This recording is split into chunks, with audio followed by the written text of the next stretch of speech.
The more nakilala mo yung isang tao, mas nagkakaroon ka ng tiwala sa Kanya. Ganon din si Lord. Kapag ka nagbabasa tayo ng Bible, nakikilala natin siya na, ay, ito pala yung pangako ni Lord sa akin. Talaga palang faithful siya sa akin. Kahit na may na-experience akong mga pangit sa buhay ko, pero nananatili siyang tapat sa akin.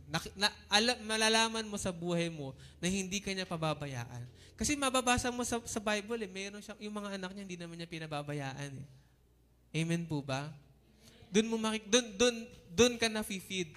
Nagkakaroon ka ng parang mas tumataas yung faith mo kasi nakikita mo yung salita ng Panginoon ay totoo at nagiging malapit ka sa Panginoon. Kaya nga ang devotion, quality time. Pag nagbabasa ka ng Bible, nagiging malapit ka sa Lord. At nagkakaroon ka ng matinding faith, ng matinding tiwala sa Kanya, na totoo siya, nagagawin niya yung Kanyang sinabi. Amen po ba?